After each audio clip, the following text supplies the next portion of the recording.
I love being out in the woods, and I love being outdoor in nature.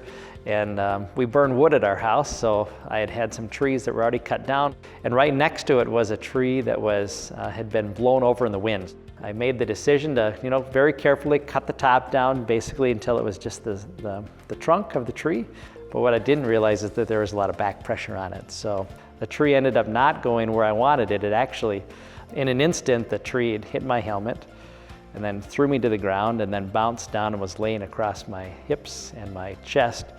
And completely, all of the weight of the tree and the weight of the trunk were on top of my body. I was able to grab my phone and I called 911. Saw the call come across the screen saying that EMS was needed, fire was needed, a tree had fallen over somebody. So I activated my lights and sirens, got going that direction, got up kind of near where his vehicle was parked, and I'm looking up on the hillside and I could hear him yelling from somewhere. Got up to him, I saw his chainsaw on the ground right next to him, and I just started sawing as close as I could. That's when I saw Larry's vehicle coming down the road. When deputy seen me and he's like, I need help up here.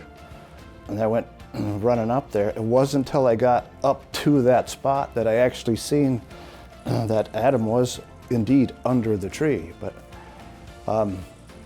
for sure, if he hadn't had a phone, nobody would have found him. Larry got up towards me. We kind of started to lift and we're like, this is still way too heavy. Let's see if we can find another spot to cut. We cut through that portion of it, whereas we were then able to kind of lift the tree enough off of him where he was able to crawl out from under it.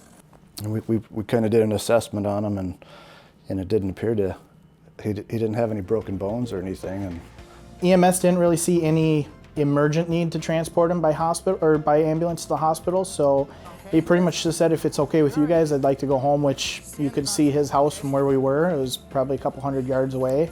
My wife was able to take me to the hospital after she got home from school, and then we checked in at the Sacred Heart Hospital. On the day that the accident happened, I was working in the emergency room as a nurse. And of course, it was one of the busiest days that we had. And I see this name pop up on the board that I recognize, and I see they checked in for tree fell on them. And I said to my manager, I know this person, they would not be here unless they really needed to be here. I need to go check them out right away. And then I was his solo nurse for all of his care during the time that he was in the emergency room. The day that Adam came in, I became part of the process once he came down to CT for some imaging. So Adam came into the room. I immediately recognized who he was, got him on the table, got him scanned, sent him back to the ED to receive any other treatments or anything he may need. And then my job is to send those images off to be read by the radiologist.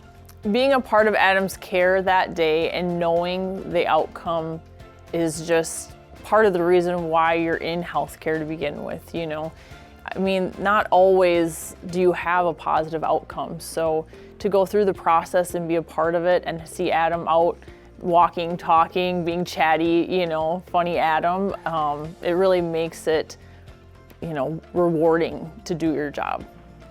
it's nice being able to be part of that with great people. And serving with great people that's the biggest honor in itself, is the team that you have. When a story like this is brought forward for the public to actually hear and the individuals that are involved to kind of gain that positivity from it, it makes me happy. I would say that's one of the most heartwarming stories that I have in my career because, because I know Adam and I got to see the outcome. I got to see really the miracle that happened, that he's still alive and with us today and back to work. The resounding response is that not a lot of people get thanked for what they do. So for me, it's really important to say thank you for serving. Thank you for helping provide care when needed. Thank you for answering the call. It's really important. The team who responded to Adam's emergency was a group of people doing the exemplary work they do every day. On this day, they were able to save a friend and colleague.